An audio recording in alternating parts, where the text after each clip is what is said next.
As a matter of fact, one's being interviewed right now. Have you discussed the possible change of venue with Tenzing's attorney, Stu Matthews? Yes, we have. And what was the response to that? They don't want to move it. But that's not their call. It's the judge's call. What made them change their mind? They got a hung jury here. They got a hung jury here, you know? Along those lines, explain to people out there why you feel this is winnable now. It's expensive. No matter how you calculate it, most jurors said no to murder. What did you gather from your week of going over transcripts and talking to jurors that made you see this in a different way and made you see it winnable? Well, I can tell you this. As of Friday night, we learned that the jury was 10-2 for voluntary manslaughter. There were still 3 or 4 that were willing to go to murder, but slid down in terms of the vote count. And I mean,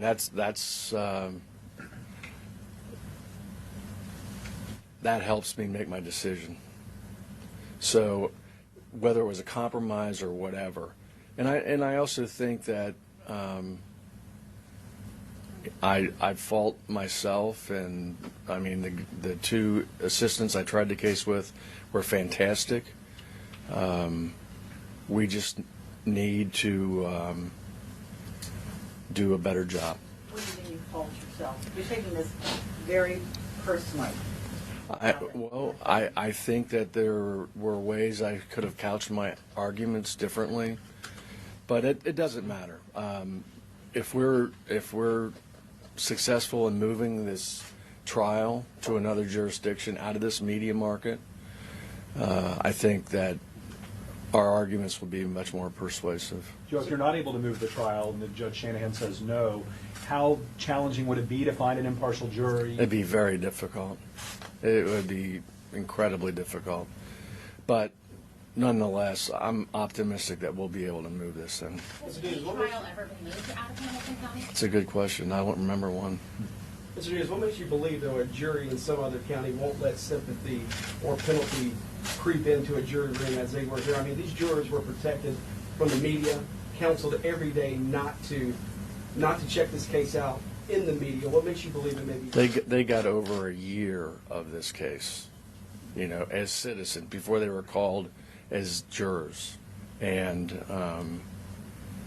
heard about his background, heard about Sam's background, and I mean, I just think that it's best if we had a point in this trial, if you recall, where the jurors wouldn't even come out of the jury room. We had a revolt going on in the jury room at one point because they were afraid that their names would be known.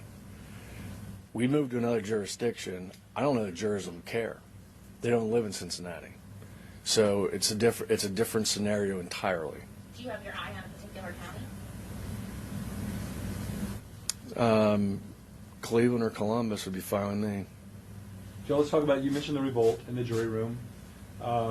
Struck by the jury instructions, and we talked about that afterwards, how complicated those instructions were for the jurors. How do you fix that? Is there a way to do that? I think the biggest snag was in the voluntary manslaughter. They also got an instruction on justification, and it kind of runs counter to that. I mean, a sudden fit of passion, and then you have justification. Well, it's one or the other. So I don't think you can justify a voluntary manslaughter. You can justify a murder under Ohio law. I don't think you can justify You'll it. still press forward with the voluntary manslaughter charge? Yes, Okay. we'll do both again. Talk to the devoted family before this news conference. Yes. What did you say to them? What did they say? I did not. Our victim advocates talked to them, and they just wanted to know that we were going to retry it. They wanted to know the charges that we're going forward on were the same, and they are.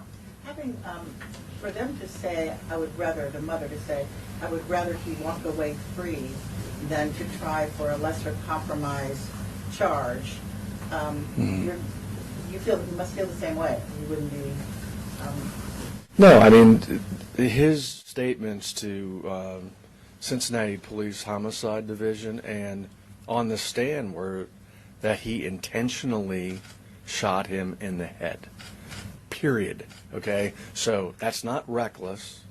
That's not negligent. I don't know what people don't understand about this. It's very simple. He intentionally did this act. The only question is, was this done in a sudden fit of rage, or was it justified under the law?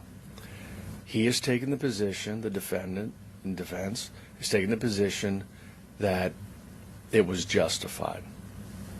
We disagree with that, fundamentally. And we're going to move forward with this. We're going to get, hopefully, a new jurisdiction, no offense, a new media market, and just try this case with jurors who aren't afraid to come out of the jury room at some point. Joe, what happens if there is another mistrial? Just technically, what would happen then? Would you go a third time? It depends. What I don't know. That's just pure speculation. Will you personally be retrying the case? Yes, Will you be a part of yes, it? yes. Stu Matthews has said, this isn't about justice. Hamilton County had a shot at justice, and the jury was hung. He says it's about politics and about pressure from the community. What do you say to him? He's just wrong. That's not true. That's not true. I mean, I will admit to you, I have met with people interested.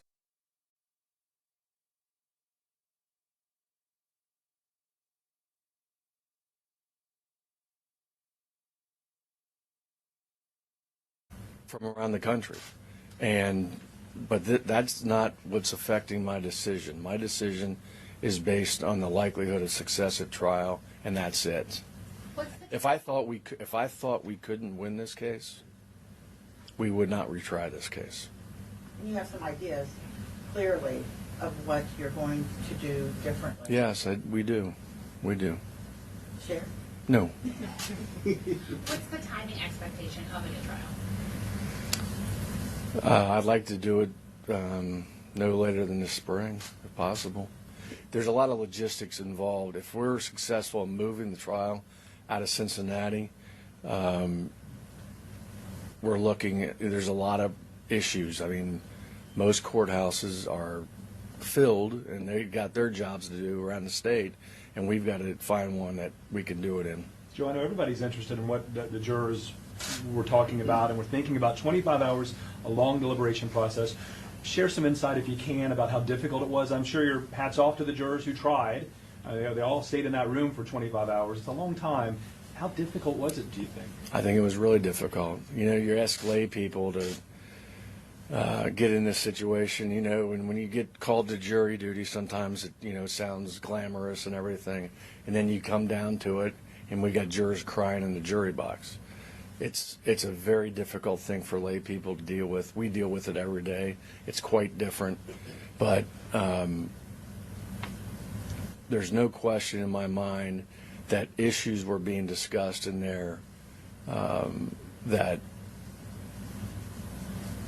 should not have been discussed. I know Tarina has said that she's been reading some online forums and so forth, and she says some people feel Sam DuBose deserved to die because he had too many kids, or because he was black, or the lifestyle he lived. How do you convince jurors to leave all that out? I mean, hopefully the goal would be to find people who don't know anything about the case. That's the likelihood, right? It is, but it absolutely crept. It absolutely crept into the jury room, and you know, and just to clarify, we got a clarification last week about the first vote. The first vote was, did he intentionally shoot him in the head? And that was yes. Unanimous. But then they have to go on. And they go to justification. Correct. Correct. Because do you think a Cuyahoga County jury would be less emotional, less just deal with the facts because they've been removed by everything Hamilton County has experienced? I think so. I mean, I think when you see people, you know, protesting daily, and you see people one way or the other demanding some type of verdict, I think it puts pressure on people, and they live in that community. I think it's different. I think it would be different. Our station in Cleveland this morning requested my story about the decision coming down today. So they're playing this story in Cleveland. Have you kind of taken a look at how the media is responding in those cities before we, address a change of venue? No. I can guarantee you it's nothing like it's been here. There's no chance. And I'll go to Hawaii and try it if they want, but I don't think it's going to happen. This is precedent setting, this, the change of venue request. We've talked about this before. Kirkland, we've had serial killers, we've had homestead savings, we've had so many major cases where lives were really affected in Hamilton County. So this is a very unusual move for your office. It's very unusual, and the technology that we have today has overrun the common practice of trying cases. I mean, on social media and what's happened has just exploded about this case, and we've never had that before. It's a fact. We've never had that before, and when we did the Kirkland case, he killed those 4 girls. He asked jurors, and I bet 90% of them never heard of the case at all. If you polled today in Hamilton County, I bet 95% of people have heard of this case and done something about Is it. there anything you would change about the jury questionnaire in the second case? There might be some adjustments, but it was pretty thorough. It was a pretty thorough questionnaire. We pretty much knew what we had going into it. Would you like to see a more racially diverse jury? Yeah, sure. I mean, we had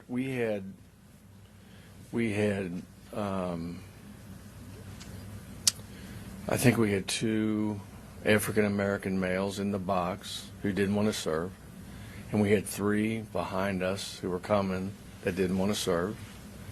And look, I really don't want race to be an issue in this case. I really don't. But it's hanging out there. It's kind of like the elephant in the room. And I just want people to follow their oaths, do what the judge asks them to do, and if they do that, I think we have a probability of success at trial. Elephant in the room is putting it mildly. This is how the country sees this is a white police officer killing an unarmed black man. It's there. You can't escape that. But we've reviewed cases where black officers have killed white people, unarmed white people, and I've cleared them depending on the circumstances. This is really, and I've said this before, I said it in closing, if we didn't have a body cam in this case, we'd have nothing. Because we've got an officer saying he's being dragged 20 feet or 30 feet, and we know that's a total lie. It's a total lie. What were the jurors afraid of? Did they say specifically? I know afraid of their identity. No, they were afraid of their identities. And I think it went both ways. I don't think they were worried about protesters out in front of the courthouse. I don't know that at all. I just know that they did not want to be identified, and they were scared to death of it, to the point where they wouldn't leave the jury room. I mean, I don't know if you guys remember this, but we had about a 3-hour period where they were like, we're not going out there. Do you fault Judge Shanahan at all for the? Not at all. Okay. She's The great. circumstances. It was difficult to cover, obviously. No, Judge Shanahan, I think, did a fantastic job. She was incredibly fair to both sides, and she's a great judge. You believe it's worth maybe mentioning to juries that who you are will be known at some point? It's public record in Ohio. I don't know. I think that there's a process for it becoming a public record. I think that if the judge orders them not be revealed, that the media has a chance to have a hearing on it. And if the judge believes that there's a compelling reason not to reveal them, I don't think the judge has to reveal them. Is there a hearing still on this case? No. They withdrew it. you may mention several times after the mistrial that you were basically having to argue complex legal matters, the murder, to lay people in a jury box. You're going to ask for a change of venue, you say. Say you take this to Franklin or Cuyahoga County. You got to argue the same complex legal issue to 12 lay people, as you say. What are you going to do different this time to make them understand why this is a murder? Well, we've discussed strategies in terms of argument and evidentiary issues that we will bring forth. I'm not going to tell the defense what we're going to do, but we're going to do our best to seek justice. And, you know, I don't disagree that it's going to be difficult. So.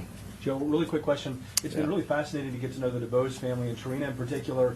I find that she's become a student of the law to a point, and she talked about how she probably could try. She probably could try this case. She knows the ins and outs. Yeah. She feels that Stu Matthews did not successfully give the affirmative defense requirement. They didn't meet that.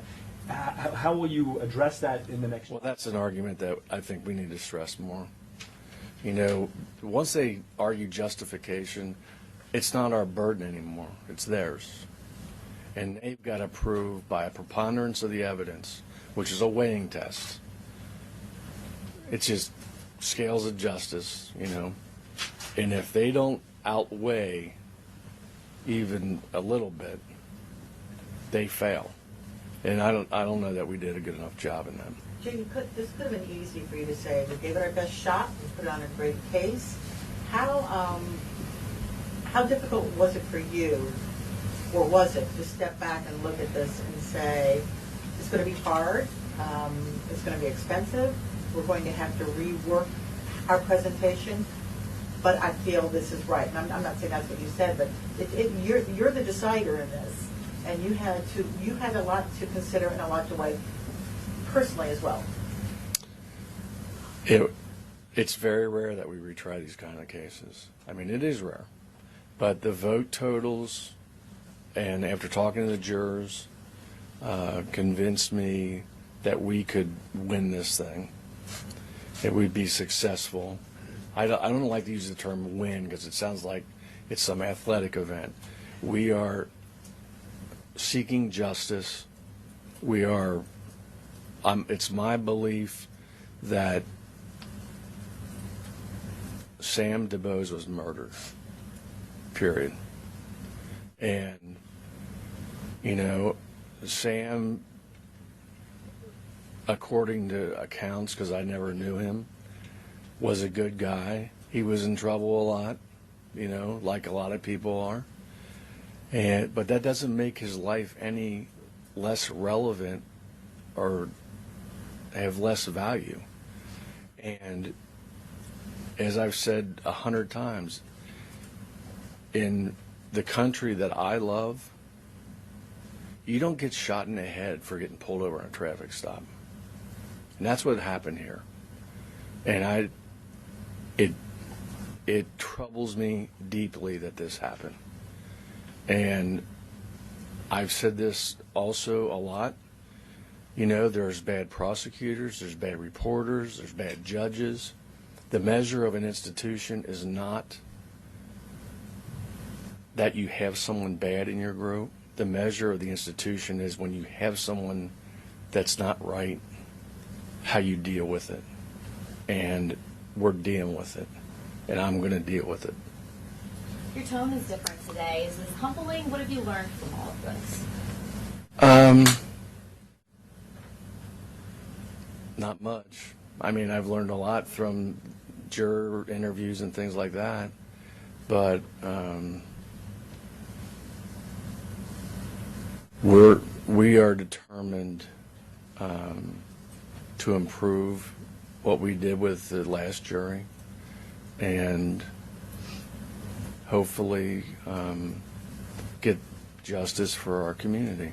Deb touched on it. Change of venue is very expensive. What does the case cost so far? I have no idea. I mean, obviously that's got to be a consideration for the judge. I mean, it is, but I mean, things are expensive in government, you know, they are.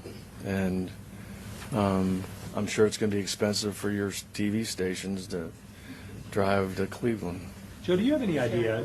Do you have any idea, Joe, about when Ray Tenzing watched the video, the body cam, before giving the statement to Cincinnati police investigators?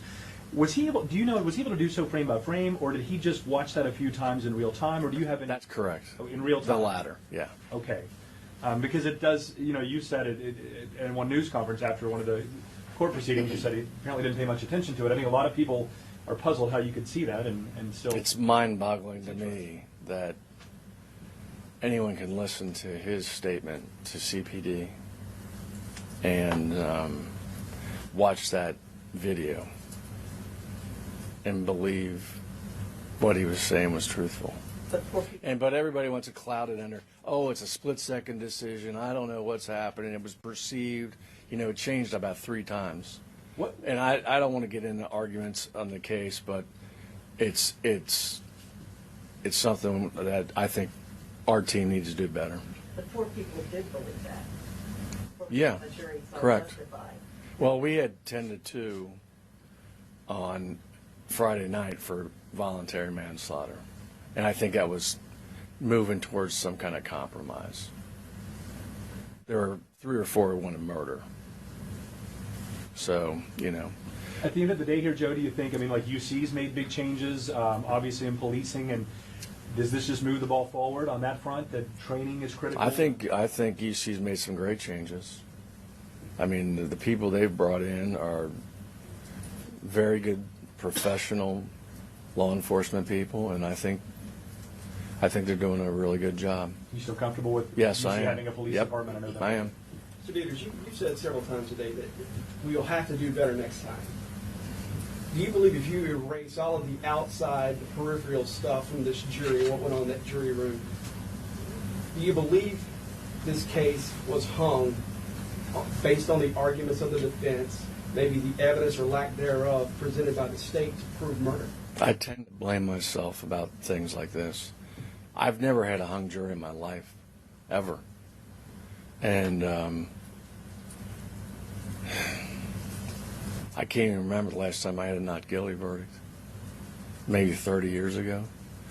But I just believe that, I believe the truth is this. I believe he intentionally shot him in the head. I believe it wasn't justified. And I believe that this community, not the DeBose family, this community deserves justice. And that's what we're going to do. And I'm asking, though, do you believe you all won or lost on the merits alone, the evidence alone, and the arguments made in that courtroom? If you erase everything else that you believe influenced this jury, do you believe you did enough to win, if you want to call it that, or to convict Ray Tenzing? I think we did. But I think we could do it better. And I don't want to have a situation where we got a jury that won't come out of the jury room because they're afraid their identities will be known in the community. And that's what we had here in Cincinnati. That's why we're asking for the change of venue, and hopefully we'll get it. You don't think, do you think, though, if you move this to anywhere, that the media won't ask again for these questionnaires? Well, they can ask for it, but they're not going to. But if they, let's say they choose jurors out of Lucas County, in Toledo, those people, they don't know anything about this case. They don't know. In reality, you're just guessing right now. Well, I mean, I don't think this case be outside of Cincinnati. I mean, I know it's gotten national coverage, but it's not like here. So. How many jurors again did you interview? And, about half, Deb. okay. And you need to interview the rest, or We only interviewed the ones that were willing to talk to us. They were given our numbers to call if they wanted to talk. they give you some ideas? Yeah. All right. Thank you.